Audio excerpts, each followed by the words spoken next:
আমার মা বাবা বিভিন্ন, আমার সৎ মা, আমার সৎ বোনের বিভিন্ন অত্যাচার আছে। হাসপাতাল হয় কিন্তু হিরোর হওয়ার পর ওকে আমি আর মানে অনেক দূরে চলে গেছে আর কি, এটাই। আসসালামু আলাইকুম বন্ধুরা, আমি এখন দাঁড়িয়ে আছি বাংলাদেশের পাবনা জেলা পাবনা মানসিক হাসপাতালে।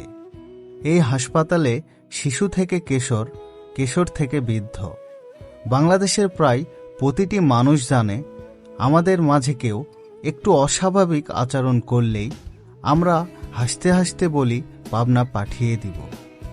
আজ আমি সেই পাবনার ভেতরেই ঢুকব, দেখব এই দেয়ালের ভেতর থাকা মানুষগুলোর জীবন কেমন। 1957 সালে মুক্তিযুদ্ধের আগে প্রতিষ্ঠিত এই বিশেষায়িত মানসিক হাসপাতাল। শুরুর দিকে শয্যা ছিল 60টি, আজ তা বেড়ে দাঁড়িয়েছে 500টিতে।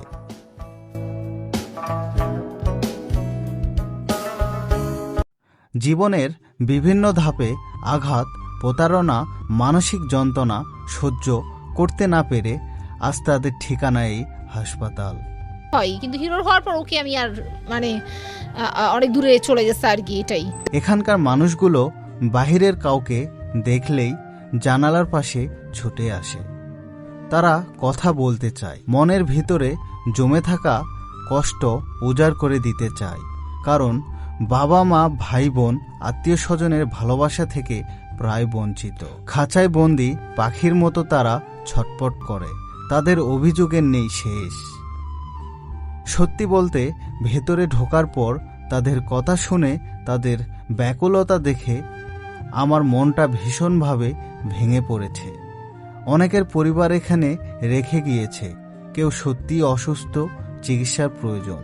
কিন্তু কিছু মানুষকে ভুল ঠিকানা দিয়ে রেখে যাওয়া হয়েছে, যাতে সুস্থ হওয়ার পরেও সে আর বাড়ি ফিরে না যেতে পারে। মানসিক অসুস্থতা লজ্জা না, পাপ না। অসুস্থ মানুষকে চিকিৎসা দেওয়াই মানবিক দায়িত্ব। আমার মা বাবা বিভিন্ন, আমার সৎ মা, আমার সৎ বোনের বিভিন্ন অত্যাচার আছে, ওরা আমাকে পাগল হতে বাধ্য করছে। কিন্তু সুস্থ মানুষকে পরিবারের বিভিন্ন ঝামেলা, কোলাহলের জন্য তাদেরকে বাধ্য করে এখানে ফেলে রাখা হয়েছে। এটা বড় একটা অমানবিক কাজ। এটা দেখে আমার খুবই কষ্ট লেগেছে। আমাদের মানবিকতা বাড়াতে হবে, মানুষকে মানুষ হিসেবে দেখতে হবে। ভিডিওটি শেয়ার করুন, হয়তো কারো বিবেক জেগে উঠতে পারে। আজ এই পর্যন্তই। আল্লাহ হাফেজ।